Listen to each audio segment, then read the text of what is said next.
1977 жылы Voyager 1 мен Voyager 2 егіз ғарыш кемесі батыл миссиясын орындауға жерден ұшып кетті. Үлкен саяхат бағдарламасы адамзатқа сыртқы планеталарға алғаш рет жақыннан қарауға мүмкіндік берді.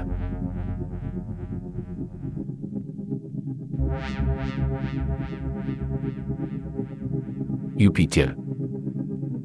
Ондағы үлкен қызылдақ, ғасырлар бойы соғып тұрған дауыл.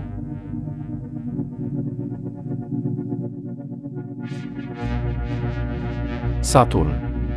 Оның сақиналары өлшемі түйіршіктен үйге дейінгі бөлшектерден тұрады.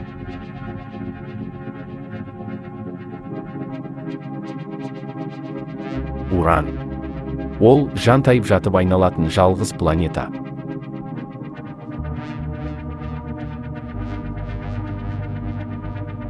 Нептун. Ең алыс планетадағы желдің жылдамдығы сағатына 2000 километрге жетеді.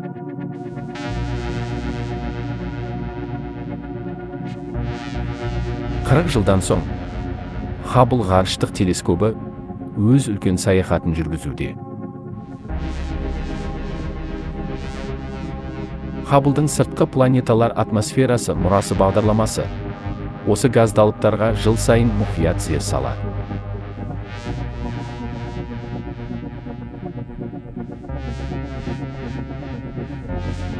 Хабблдың жыл сайынғы бақылаулары олардың атмосферасындағы маусымдық нәзік өзгерістерді анықтап,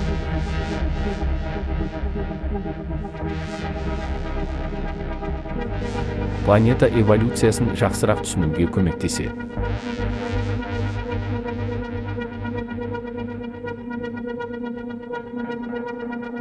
Сыртқы планеталар 4,5 миллиард километрдей қашық болса да,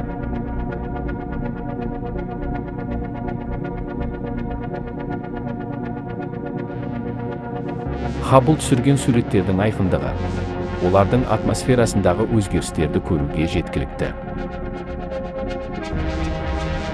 Хаббл 2021 жылы алған Юпитер кескіндері оның турбулентті атмосферасының үнемі өзгерістегі ландшафтына бірнеше жаңа дауылдың ізін анықтады. Сатурнға жаңадан көз тігу солтүстік жартышардағы жолақтар түсінің тез әрі төтенше өзгерісін көрсетті.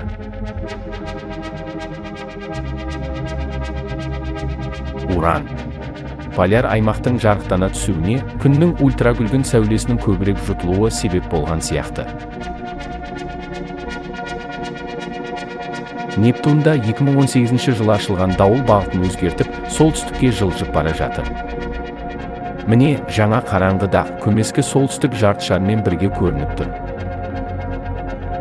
Хабблдың қырағы көзінің арқасында газды алыптардың эволюциясын түсіндіретін мәлімет артып келеді.